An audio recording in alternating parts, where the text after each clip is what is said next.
नमस्कार अभ्यासक मित्रमैत्रिणींनो, स्वागत आहे सगळ्यांचं एमपीएससी लक्ष या ॲपवरती. फिजिक्स मधला आपला आजचा टॉपिक जो आहे तो म्हणजे रेडिओ ॲक्टिव्हिटी किंवा किरणोत्सारिता. किरणोत्सारिता म्हणजे काय होतं नेमकं हे आपण आजच्या क्लासमध्ये समजून घेऊया. त्याच्याबद्दलच्या फॅक्ट्स कोणी शोधून काढलं, कशा प्रकारे ही किरणोत्सारिता कार्य करते, या सगळ्यांबद्दलची माहिती आपण आजच्या क्लासमध्ये ही घेणार आहोत.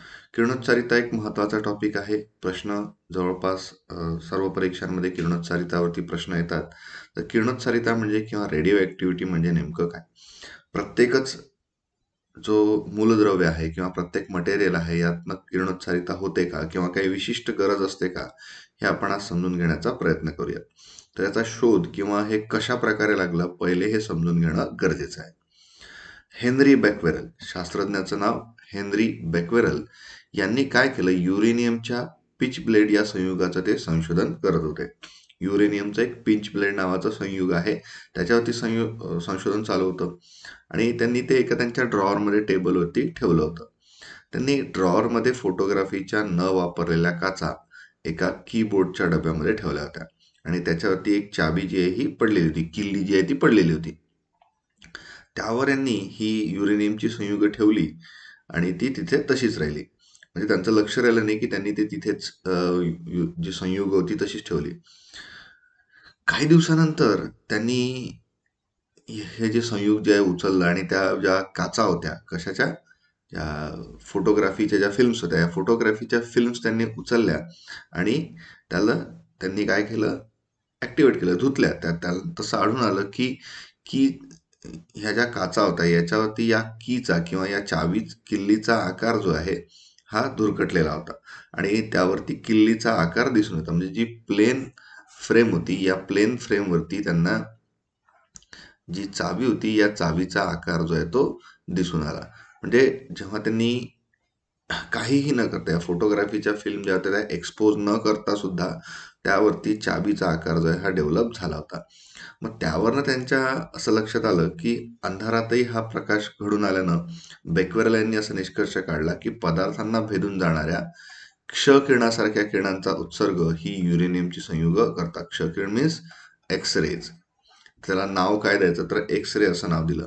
Without any light. जसं आता फोटोग्राफीची फिल्म जी आहे आपण बघतो किंवा फोटो जेव्हा काढतो, ज्या जुन्यापूर्वी फिल्म वापरल्या जायच्या, आता तर सगळं डिजिटल फॉर्मॅटमध्ये आहे, पण पूर्वी जशा प्रकारच्या फिल्म्स वापरल्या जायच्या तर या फिल्म्स तशाच प्रकारे याच्यावरती कुठलंही प्रकाश न पडता त्या फिल्म डेव्हलप झालेल्या आहे. मग त्यांच्यावरून त्यांनी निष्कर्ष असा काढला की जो एक मटेरियल होता, या मटेरियलमधून काय कुठले तरी रेज बाहेर पडतात आणि त्यामुळे ही जी फोटोग्राफीची फिल्म आहे ही डेव्हलप झाली होती. आणि यांनी ही जी किरण आहेत यांना एक्स किरण त्यांनी काय नाव दिलं, एक्स रेज किंवा क्ष किरण असं त्यांना नाव दिलं. मग काही दिवसानंतर ज्या मॅडम पेरी क्युरी ज्या आहे यांना सुद्धा थोरियमच्या संयुगामध्ये अशाच प्रकारचा गुणधर्म दिसून आला. मग आता हा जो किरणोत्सारी पदार्थ आहे, या किरणोत्सारी पदार्थामध्ये नेमकं कशा प्रकारे कार्य होतं. जर हा एक आपण अणूचा न्यूक्लियस बघितला, एक अणू आहे त्याचा हा न्यूक्लियस आहे. त्या न्यूक्लियसमध्ये काय काय आहेत, प्रोटॉन्स आणि न्यूट्रॉन्स जे आहेत हे आहेत आणि इलेक्ट्रॉन्स जे आहेत ते इलेक्ट्रॉन्स त्याच्यामधनं बाहेरच्या कक्षेमध्ये फिरत असतात. मग रुदरफोर्ड जे आहेत त्यांनी 1899 मध्ये रेडियम उत्सर्जित करत असलेली प्रारणे दोन भिन्न प्रकारची असतात असा शोध लावला. एक तर त्यांनी म्हटलं अल्फा किरण आणि दुसरं म्हणजे बीटा प्रारण, त्यांना आपण म्हणतो अल्फा आणि बीटा असं नाव त्यांनी त्याला दिलं. विलार्ड यांनी तिसऱ्या म्हणजे गॅमा किरणांचा शोध लावला. तुम्ही ते बघत असाल, ही जी प्रारण आहेत ही बाहेर निघतात त्याच्यामधनं वेगवेगळे जे अणूमधनं जे आहे alpha rays, beta rays, electron capture केलं त्यातनं गॅमा बाहेर निघाला. अशी वेगवेगळ्या प्रकारची घटना या एखाद्या अणूच्या न्यूक्लियसमध्ये केंद्रकामध्ये घडत असतात. आता यावरती एक एक्सपेरिमेंट केला. काय झालं एक्सपेरिमेंटमध्ये, दोन विरुद्ध विद्युत प्रवाह असलेल्या पट्ट्यांमधून किरण जाऊ दिलं असता ती वेगळी होतात. ही पद्धत रुदरफोर्ड यांनी 1902 मध्ये मांडली. आणि मग रुदरफोर्ड आणि विलार्ड यांनी विविध किरणोत्सारी पदार्थातून उत्सर्जित होणाऱ्या प्राणांचा अभ्यास करण्यासाठी ही जी प्राणं आहेत, ही रेज जे आहेत हे एका विद्युत क्षेत्र म्हणजे इलेक्ट्रिकल फील्ड मधून जाऊ दिले आणि त्याच्या मार्गामध्ये त्यांनी फोटोग्राफिक प्लेट जी आहे ही धरली. तेव्हा प्राणांचे 3 प्रकारे विभाजन झाल्याचं त्यांना दिसून आलं.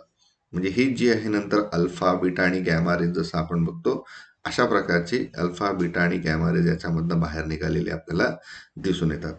होतं काय याच्यामध्ये नेमकं, तर एक जो न्यूक्लियस आहे या न्यूक्लियसमधून पॉझिटिव्हली चार्ज, निगेटिव्हली चार्ज आणि न्यूट्रल अशा प्रकारची वेगवेगळी प्राणं, वेगवेगळी किरणं जी आहेत ही बाहेर पडतात. मग ही बाहेर पडल्यानंतर त्याचं नेमकं होतं काय हे आपण समजून घेऊया. त्यांनी एक्सपेरिमेंट जो केला तो कसा केला. एक लीडचा ब्लॉक जो आहे, या लीडच्या ब्लॉकमध्ये एक रेडिओ ऍक्टिव्ह मटेरियल ठेवला. हा जो आहे रेडिओ ऍक्टिव्ह मटेरियल, आणि त्याला काय केलं, एक अशा प्रकारचं ओपनिंग होतं. एक प्रारण ऋणप्रभारित पट्टीकडे किंचित विचलित झाल्याचं आढळलं. दुसरं प्रारण प्रभारित पट्टीकडे विचलित झाल्याचं त्यांना दिसलं. आणि तिसऱ्या प्राणाचं विद्युत क्षेत्रात अजिबात विचलन झालं नाही. आता हा जो इलेक्ट्रिकली चार्ज यांनी पार्ट ठेवला, तर हा जो आहे पॉझिटिव्ह चार्ज होता, हा निगेटिव्हली चार्ज होता. ज्यावेळी ही किरणं इथनं बाहेर पडली, ही प्राणं बाहेर पडल्यानंतर या इलेक्ट्रिकल फील्डमधून पास झाल्यानंतर पॉझिटिव्हकडे जे आहेत, पॉझिटिव्हकडे किरण जे आहे हे पास झालं. काही किरणं जी आहेत ती एकदम स्ट्रेट गेली आणि काही जे आहे ते निगेटिव्हली चार्ज, हा जो निगेटिव्ह चार्ज आहे या निगेटिव्ह चार्जकडे आकर्षित झाले, तिकडे त्यांचं डिफ्लेक्शन झालं. आणि ही जी फोटोग्राफिक प्लेट यांनी ठेवली होती, या फोटोग्राफिक प्लेटवरती त्याचं इम्प्रेशन दिसलं. म्हणजे किरणं डायरेक्ट दिसली नाहीत, पण त्याच्या इम्प्रेशनवरती त्यांनी अंदाज असा लावला. मग ही जी ऋणप्रभारित जो होता, या ऋणप्रभारित पट्टीकडे आकर्षित झालेले अल्फा किरणं, ही जी होती अल्फा किरणं होती, त्याला नाव दिलं अल्फा किरणं. जी पॉझिटिव्हली चार्ज पार्ट जो होता, पॉझिटिव्ह पार्टकडे रिफ्लेक्ट झालं, त्यांना बीटा रेज असं नाव दिलं. त्यांना काय म्हटलं, बीटा रेज असं म्हटलं. आणि जी कुठलेही विचलित झालेली नाहीत त्यांना गॅमा रेज असं नाव दिलं. म्हणजे बीटा रेज जे आहेत हे निगेटिव्हली चार्ज होते, अल्फा रेज जे होते ते पॉझिटिव्हली चार्ज होते. म्हणजे विरुद्ध पोलकडे जेव्हा अट्रॅक्ट होतं जसं आपण बघितलं, त्यावरनं असं निष्कर्ष जो आहे हा यांनी काढला होता. एक प्रारण ऋणप्रभारित पट्टीकडे किंचित विचलित झाल्याचं आढळलं, तर दुसरं प्रारण धनप्रभारित पट्टीकडे अधिक प्रमाणात विचलित झाल्याचं दिसलं. परंतु तिसऱ्या प्राणाचं विद्युत क्षेत्रात अजिबात विचलन झालं नाही. ऋणप्रभारित पट्टीकडे किंचित विचलित झालेल्या किरणांना अल्फा किरणं, धनप्रभारित पट्टीकडे अधिक प्रमाणात विचलित झालेल्या किरणांना बीटा किरणं आणि अजिबात विचलित न झालेल्या किरणांना गॅमा किरण असं त्यांनी नाव दिलं. आता यांची भेदन शक्ती सुद्धा जी आहे, ही भेदन शक्ती सुद्धा वेगवेगळी आहे, अल्फा किरणांची, बीटा किरणांची आणि गॅमा किरणांची. तर या अल्फा, बीटा आणि गॅमा किरणांच्या बाबतीमध्ये आपण माहिती घेऊया. त्यांनी जो एक्सपेरिमेंट केला त्या एक्सपेरिमेंट मधून अशा प्रकारचं जे आहे त्यांना अल्फा, बीटा आणि गॅमा किरण जी आहेत ही एका फोटोग्राफिक प्लेटवरती जे आहे फोटोग्राफिक प्लेटवरती त्याचं इम्प्रेशन जे आहे ते दिसलं. बीटा किरण जे आहे हे जास्त प्रमाणामध्ये डिफ्लेक्ट झालं, अल्फा किरण जे आहे हे कमी प्रमाणामध्ये डिफ्लेक्ट झालेलं त्यांना आढळून आलं.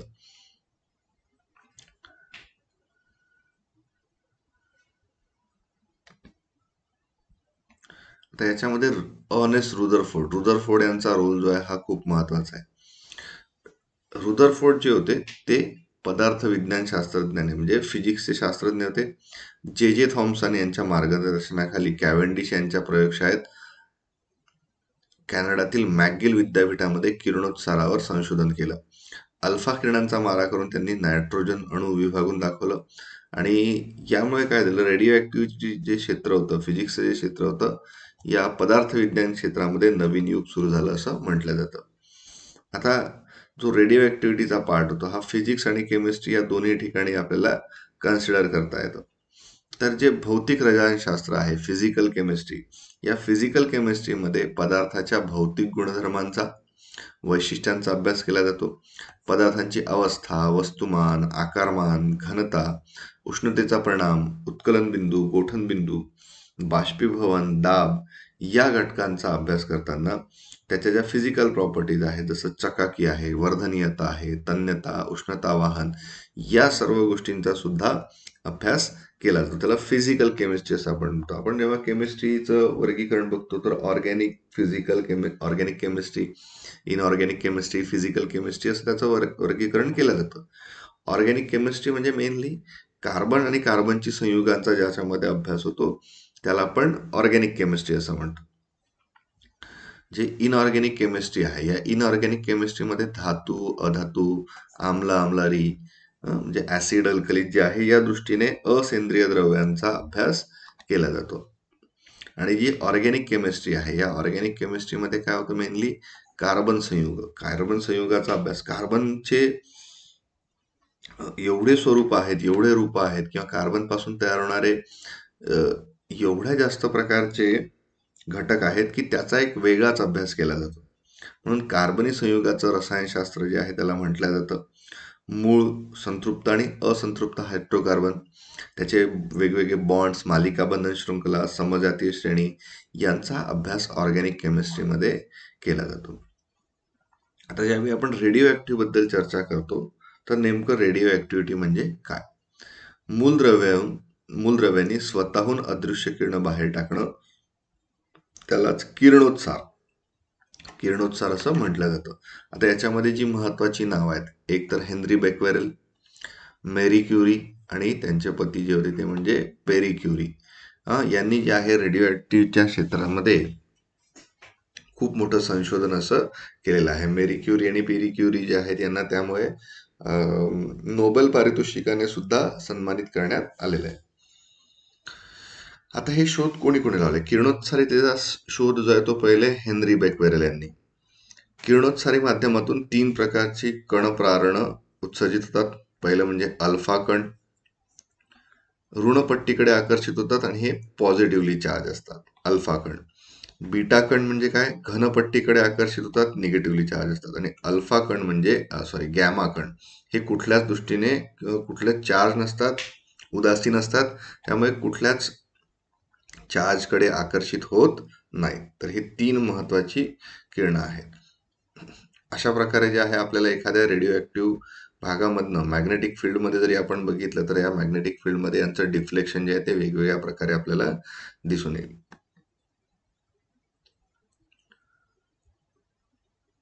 अल्फा, बीटा आणि गॅमा किरण. आता या अल्फा किरणांबद्दलची माहिती पहिले आपण समजून घेऊया. जी अल्फा किरणं आहेत ही धन प्रसारित असतात. हेलियमचं अणुकेंद्रक जे आहे तशा प्रकारचं असू शकतात. याच्यामध्ये हेलियमचं जे अणुकेंद्रक आहे त्याच्यामध्ये 2 प्रोटॉन आणि 2 न्यूट्रॉन असतात. 4He2 असं त्याला आपण लिहितो. तर याच्यामध्ये काय असतात? 2 प्रोटॉन आणि 2 न्यूट्रॉन असतात. याचा प्रसार जर आपण बघितला, प्रभार जर बघितला तर 3 × 2 × 10⁻⁹ कुलम, म्हणजे एका इलेक्ट्रॉन्सच्या दुप्पट असतो. वस्तुमान 6.67 × 10⁻⁻27 किलोग्राम, म्हणजे एका प्रोटॉनचं जे वजन जे आहे तेवढ्या प्रमाणामध्ये याचं वस्तुमान असतं.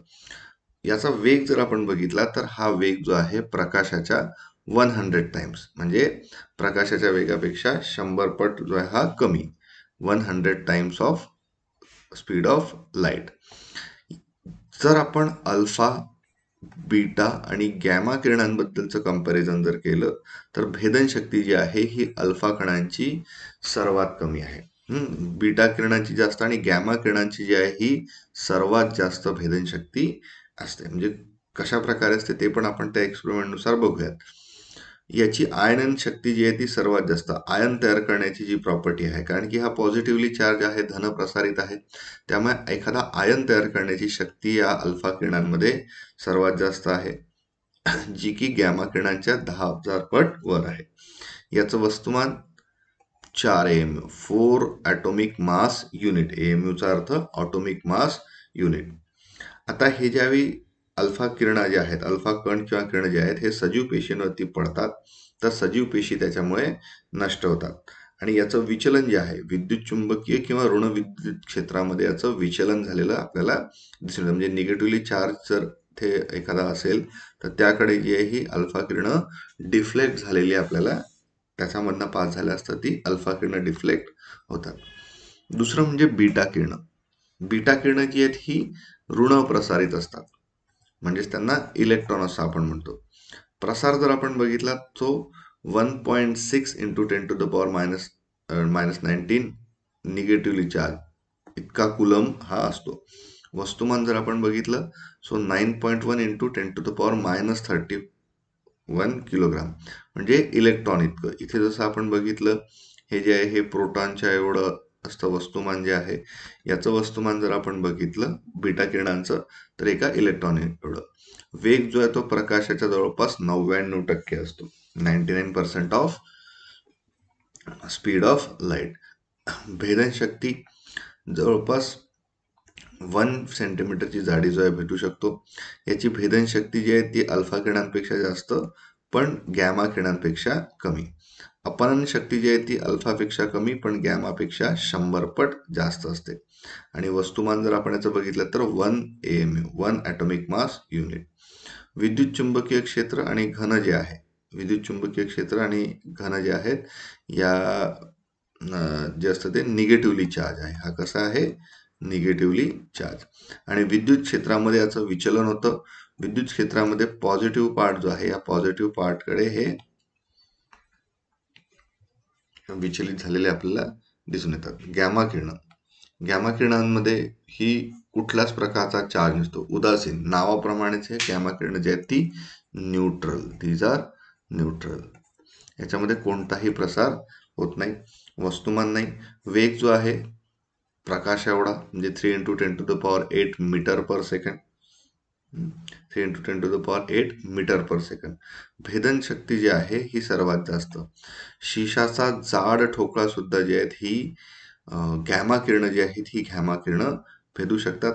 पण आयनन शक्ती याच्यामध्ये नाही, म्हणजे एखादा आयन तयार करण्याची शक्ती यामध्ये सर्वात कमी आहे. कारण की हा कुठल्याच प्रकारे चार्ज नाही ना, उदासीन आहे. त्यामुळे आयन तयार करण्याची शक्ती ही गॅमा किरणांची कम्पेअर्ड टू अल्फा आणि बीटा जी आहे यापेक्षा सर्वात कमी. मेनली जर आपण हे बघितलं तर हे सूक्ष्म तरंगलांबीचं विद्युत चुंबकीय तरंग म्हणजे इलेक्ट्रोमॅग्नेटिक वेव्स तयार करतात आणि विद्युत क्षेत्रामध्ये याचं विचलन होत नाही. विद्युत क्षेत्रामध्ये याचं विचलन होत आपल्याला दिसत नाही. आता जर हे अल्फा बीटा आणि आपण जर गॅमा किरणं जी आहेत ही एखाद्या अणूमधून बाहेर पडली तर त्याच्यामध्ये काय होतं? किरणोत्सारी पदार्थामधून अल्फा किरणांचं निर्गमन झाल्यास अणुवस्तुमानांक ए जो आहे तो 4ने अणुअंक, अणुवस्तुमानांक 4ने, तर अणुअंक 2ने कमी होतो. अणुअंक जो आहे atomic mass number, atomic mass number जो आहे हा 4ने कमी होतो आणि ऑटोमिक नंबर जो आहे हा 2ने कमी होतो. ठीक आहे, ऑटोमिक मास नंबर 4ने आणि ऑटोमिक नंबर जो आहे तो 2ने कमी होतो. जर आपण इथे बघितलं, हा जो समजा एक किरणोत्सारी पदार्थ आहे एक्स, ऑटोमिक मास नंबर आपण ए ने डिनोट करतो, ऑटोमिक नंबर जो आहे तो झेड ने डिनोट करतो. मग त्यातनं अल्फा किरण जर बाहेर पडला तर याच्यामधनं काय होतं? ऑटोमिक नंबर 4ने, ऑटोमिक मास नंबर 4ने कमी आणि ऑटोमिक नंबर जो आहे 2ने कमी. आणि गॅमा किरण जर बाहेर पडतो तर गॅमा किरण बाहेर पडल्यामुळे कुठल्याच प्रकारचं याच्यामध्ये अणुवस्तुमानांक किंवा अणुक्रमांकामध्ये फरक पडलेला आपल्याला दिसत नाहीये. आणि याच्यातून जो आहे हा हिलियमचा एक ॲटम जो आहे हा अल्फा पार्टिकल बाहेर पडला, म्हणजे एक हिलियमचा ॲटम बाहेर पडला असं आपण याला म्हणू शकतो. बघा, जसं युरेनियम आहे, युरेनियम मधून अल्फा कण जर बाहेर निघाला तर त्यातून थोरियमचा अणू तयार होतो. म्हणजे युरेनियम मधून अल्फा पार्टिकल बाहेर पडला, त्याचा ऑटोमिक मास नंबर होता 238 आणि ऑटोमिक नंबर होता 92. हा बाहेर पडल्यामुळे काय झालं? याच्यामधनं 4 अणू वस्तुमानांक आणि 2 अणुअंक जे आहेत, 2 प्रोटॉन्स बाहेर पडले आपण असं म्हटलं. तर थोरियम जो आहे हा 90 ऑटोमिक नंबर असलेला मूलद्रव्य आहे आणि 234 त्याचा अणुवस्तुमानांक आपल्याला दिसून येतो. आणि एक हिलियम जो आहे हा हिलियमचा अणू बाहेर पडला असं आपण त्याच्यामधनं म्हणू शकतो, अल्फा बाहेर पडल्यास. आणि किरणोत्सारी पदार्थातून गॅमा किरणांचं निर्गमन झाल्यास अणुवस्तुमानांक किंवा अणुअंक यात कुठलाच बदल होत नाही. अल्फा किरण पडला तर आपण बघितलं आणि गॅमा किरण जर बाहेर पडला तर त्यामुळे कुठलाच बदल झालेला आपण दिसत. जर बीटा किरणांचं निर्गमन झालं तर अणुवस्तुमानांक जो आहे हा बदलत नाही, पण अणुअंक मात्र 1ने वाढतो. अणुअंक जो आहे हा 1ने वाढतो या बीटा किरण जर बाहेर निघाला. AZX आपण जसं बघितलं तर याच्यामध्ये अणु अंक जो आहे हा 1 ने वाढलेला आपल्याला म्हणजे यातच काय होतं, यात इलेक्ट्रॉनची निर्मिती होते. बाहेर काय निघतो, पॉझिटिव्ह एक इलेक्ट्रॉन जो आहे, ज्यावेळी बीटा किरण बाहेर निघतो त्यावेळी त्यात एका इलेक्ट्रॉनची निर्मिती होते. म्हणून याला जो आहे तो मायनस डीके असं याला म्हटलं जातं. म्हणजे बघा, थोरियम जे आहे, थोरियम मधून बीटा किरण बाहेर पडला तर याच्यामध्ये एक प्रोटॉन हा वाढलेला आहे, 91 याचा अणुअंक झालेला आहे, आणि एक इलेक्ट्रॉन बाहेर पडला असं पण म्हणू शकतो.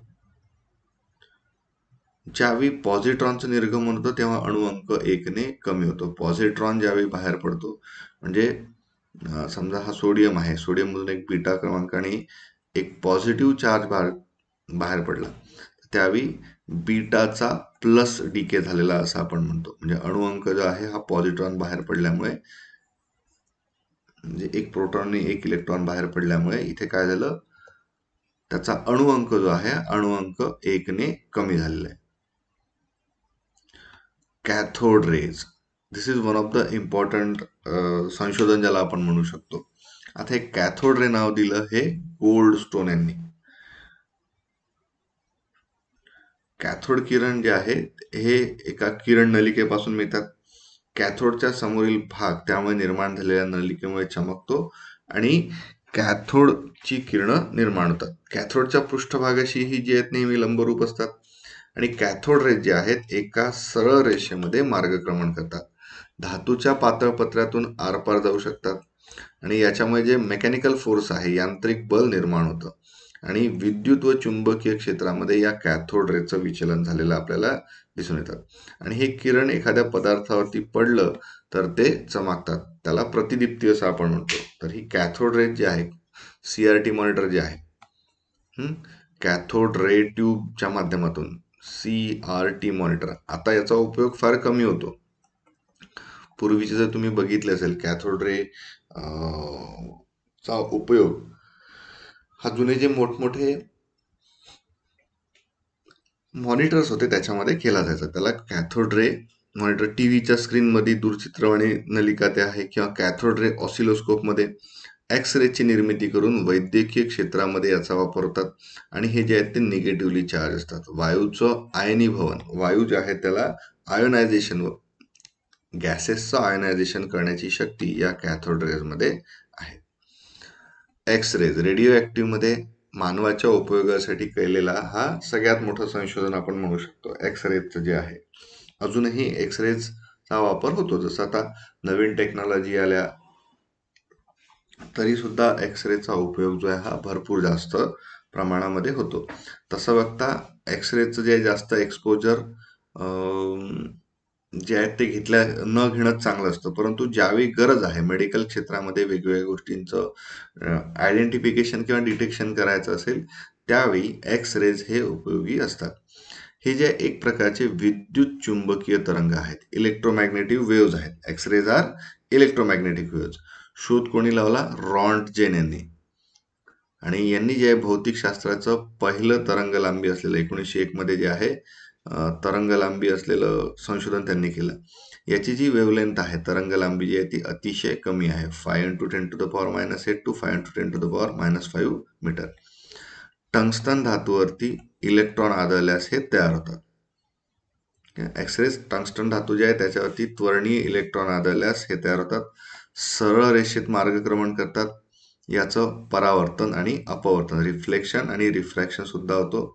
याच्यामध्ये कुठलाही प्रसार नसतो आणि वेग जो आहे तो प्रकाश एवढा, 3 × 10⁸ मीटर/सेकंद. यामुळे वायूचं आयनीभवन घडून येतं. कागद, धातू, फ्लेश जे आहे, मांसल भाग जे आहे माणसाचा, याच्यामधनं आरपार होतं. कातडीमधनं सुद्धा आरपार जातात. पण हाड जे आहे या हाडामधनं आरपार जाऊ शकत नाही. मग याचाच उपयोग करून एक्सरे फिल्म जी आहे, ही एक्सरे फिल्म ला जे डेव्हलप करण्याचं काम केलं जातं. उपयोग कुठे होतात बघा, मोडलेल्या हाडाचं निदान, काही ज्वेल्स आहे, रत्नांची पारख करणं, औद्योगिक क्षेत्रात धातूचे पार्ट्स जे आहेत किंवा धातूचे कुठे क्रॅक्स वगैरे आहेत काही शोधण्यासाठी, शरीरातल्या घातक पेशी नष्ट करण्यासाठी उपयोग होतो. स्फटिकांमधून अणुसंरचनेचा अभ्यास करणं, मेंदूंच्या पेशींची प्रतिमा मिळवणं, किंवा धातू जो आहे किंवा जोडक आहे याच्यामधले दोष, क्रॅक्स वगैरे डिटेक्ट करण्यासाठी वापरलं जातं. मेनली तुम्ही बघितलं असेल एअरपोर्टवरती सुद्धा जे आहे एक्स रे डिटेक्शन मशीन असतात. तुमची बॅग जी असते त्या बॅगच्या आतमध्ये काय काय घटक आहे त्याची इमेजिंग तयार करण्यासाठी सुद्धा या एक्सरेचा उपयोग होतो. त्यामुळे एक्सरे जे आहेत मानवासाठी भरपूर जास्त प्रमाणामध्ये उपयोगात आलेले आहेत. आता या रेडिओ ऍक्टिव्हिटीचा उपयोग जर आपण बघितला तर अणुविद्युत निर्मितीसाठी, अणु ऊर्जेसाठी केला जातो. जसं आपण जर बघितलं तर ॲटम बॉम्ब जे आहे, अणुबॉम्ब जे आहे, यासाठी पण केला जातो. पण त्याचा ज्यावेळी उपयोग हा कन्स्ट्रक्टिव्ह वर्कसाठी केला जातो, त्याच्यामधनं विद्युत ऊर्जा मिळवता येते. भारतातलं पहिलं अणुऊर्जा केंद्र तारापूर येथे 1969 मधलं, आणि अप्सरा अणुभट्टी जी आहे ही भारतातली पहिली अणुभट्टी होती, अप्सरा अणुभट्टी. आता हे होतं कसं, तर केंद्रकीय विखंडन, न्यूक्लिअर फिशनच्या माध्यमातून हे होतं. जर केंद्रक असलेल्या मूलद्रव्याचं रूपांतर दोन हलक्या मूलद्रव्यांच्या अणूमध्ये होत असेल, म्हणजेच केंद्रीय विखंडन होत असेल, तर त्यावेळी योग्य ऊर्जा असणारा न्यूट्रॉन युरेनियमवर आढळल्याचं होतं. आणि या उत्पादनाचे वस्तुमान कमी होतं, पण त्यातनं ऊर्जा निर्मिती होते. जसं आपण आता वेगवेगळ्या वेवलेंथ जर बघितल्या, वेगवेगळ्या वेवलेंथ किंवा तरंग जे आहेत हे कशा प्रकारे असतात. जसं की आपण आता एक्सरेज बद्दल चर्चा करतो आहे, तर एक्सरेजचं जे आहे शोध हेनरी बॅक्वेरेल यांनी लावला. त्याची तरंग लांबी, त्याची जी वेवलेंथ आहे इट इज 10⁻⁻10 मीटर, आणि याची वारंवारिता जर आपण बघितली सो इट इज 10⁻18 हर्ट्ज एवढी त्याची वारंवारिता आहे. जशा की वेगवेगळ्या लहरी आपल्याला दिसतात, रेडिओ वेव्ह जे आहेत, रेडिओ लहरी, याची तरंग लांबी 1 मीटर ते 100 मीटर पर्यंत असू शकते, आणि वारंवारिता जी आहे ती 10⁴ हर्ट्ज. मायक्रोवेव्ह जर आपण बघितल्या तर याचा शोध जो आहे तो हर्ट्ज यांनी लावला, आणि त्याची वारंवारिता मीन्स फ्रिक्वेन्सी ही किती आहे, 10⁸ हर्ट्ज. आणि तरंग लांबी जी आहे, तरंग लांबी म्हणजे वेव्ह लेंथ जर आपण बघितली तर ही वेव्ह लेंथ किती आहे, 10⁻⁻2 मीटर. आपल्याला जी विजिबल रेज आहेत, आता हे जे तीन आहेत, इन्फ्रारेड वेव्ज, विजिबल लाईट जो आहे तो, आणि अल्ट्राव्हायोलेट रेज, ही जी आहेत ही महत्वाची आहे. हा जो दृश्य प्रकाश किरण जे आहेत हे मानवी डोळ्यांना बघता येतात. म्हणजे 400 ते 700 नॅनोमीटर त्याची तरंग लांबी असेल त्यावेळी ही बघता येतात. त्यापेक्षा कमी तरंग लांबी किंवा त्यापेक्षा जास्त तरंग लांबी जी आहेत ही दिसत, त्यापेक्षा इकडे जर आपण बघितलं तरंग लांबी कमी आणि इकडे तरंग लांबी जास्त, ही जी आहे ही दिसत नाही. तर जो जास्त तरंग लांबी असलेले त्यांना आपण इन्फ्रारेड वेव्ज म्हणतो, आणि कमी तरंग लांबी असलेले जे आहेत त्यांना आपण अतिनील किरण किंवा अल्ट्राव्हायोलेट रेज असं म्हणतो. या अल्ट्राव्हायोलेट रेजच्या पलीकडे जे आहेत ते एक्स किरण जे आहेत हे दिसून येतात. आणि त्याच्यापेक्षा कमी तरंग लांबी असलेली ती म्हणजे गॅमा किरण जे त्यांना म्हटलं जातं. पॉली विलॉर्ड यांनी याचा शोध या गॅमा किरणांचा लावलेला. जसं जसं आपण बघतोय, जशी जशी वेवलेंथ कमी होते तर त्याची एनर्जी जी आहे ती त्यातली वाढत चाललेली आहे. इन्क्रीजिंग वेवलेंथ इन्क्रीज होते तर त्यातली एनर्जी ही कमी होत चाललेली आहे.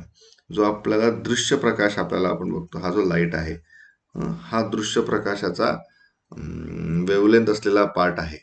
एवढाच पार्ट आपल्याला आपल्या डोळ्यांनी बघू शकतो. बघा याच्या पलीकडे बघा, इन्फ्रारेड रेज जे आहेत, रेडिओ वेव्ह जे आहेत हा मोठा आहे, अल्ट्राव्हायोलेट वेव्ज, एक्सरेज, गॅमा किरणचा जो पार्ट आहे तो मानवी डोळ्यांना दिसत नाही. हा पार्ट बघा किती मोठा आहे. हे सगळं काही कशावरती आहे, वेवलेंथ. एखादा किरण जो जातोय त्याची वेवलेंथ किती आहे त्यावर अवलंबून असतं. न्यूक्लिअर फिशन, आतापर्यंत आपण बघितलं न्यूक्लिअर फ्युजन आणि आता न्यूक्लिअर फिशन. ऑटोहोम आणि स्ट्रसमन यांनी एक प्रयोग केला. त्यामध्ये त्यांनी युरेनियम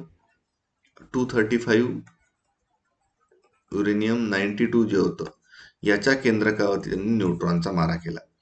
तेव्हा त्यांना असं आढळलं की युरेनियमचे 2 लहान केंद्रकामध्ये रूपांतर झाले, आणि प्रचंड ऊर्जा मुक्त झाली आहे. यालाच केंद्रकीय विखंडन किंवा न्यूक्लिअर फिशन असं त्यांनी नाव दिलं. त्यांनी काय केलं, याच्यावरती जो युरेनियम होता याच्यावरती काय केलं, न्यूट्रॉनचा मारा केला आणि त्यातून ही वेगवेगळी केंद्रकं जी आहेत ही तयार झाली आणि यातून एवढी प्रचंड ऊर्जा जी आहे ही मुक्त झाली. एक न्यूट्रॉन सुद्धा त्यातनं बाहेर पडला आणि ऊर्जा जी आहे ही ऊर्जा निर्मित झाली. एक जो न्यूट्रॉन होता, एक मंद न्यूट्रॉनचा त्याच्यावरती मारा केला आणि दुसरं जे आहे ते दोन संयुक्त केंद्रक याच्यामधनं युरेनियम मधनं तयार झालेलं आपल्याला दिसून आलं. आता याच्यामध्ये काय झालं, 3 न्यूट्रॉन आणि 3 युरेनियम अणूंचा आढळतात आणि केंद्रीय विखंडन होऊन 9 न्यूट्रॉन तयार झालेले होतात आणि ही शृंखला जी आहे अशीच कंटिन्यू चालू राहते. हिला जर कंट्रोल केलं नाही, न्यूट्रॉनचा मारा जर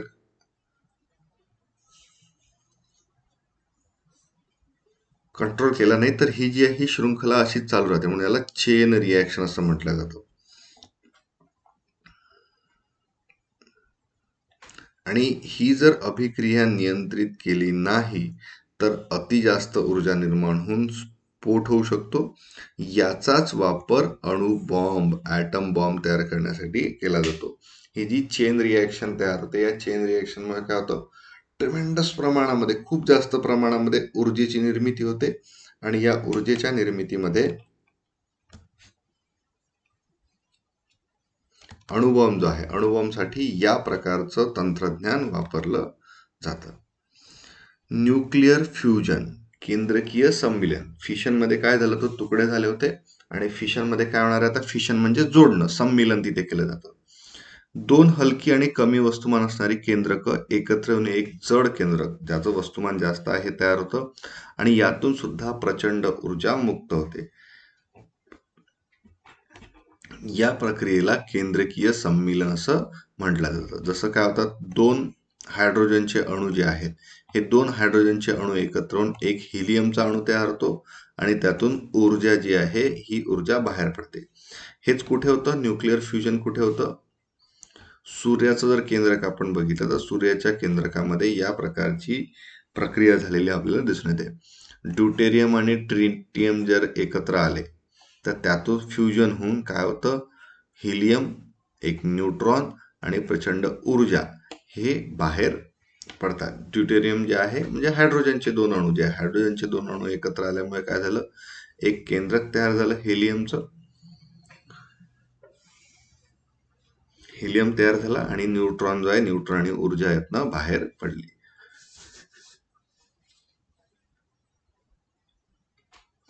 या प्रकारचं तंत्रज्ञान हे हायड्रोजन बॉम्ब तयार करण्यासाठी केलं जातं. त्यासाठी हायड्रोजन बॉम्ब केंद्रकीय संमेलन घडतं आणि पृथ्वीवर सौर ऊर्जा मिळते. सूर्याच्या केंद्रकामध्ये अशा प्रकारचंच न्यूक्लिअर फ्युजन जी आहे ही क्रिया सतत चालू आहे.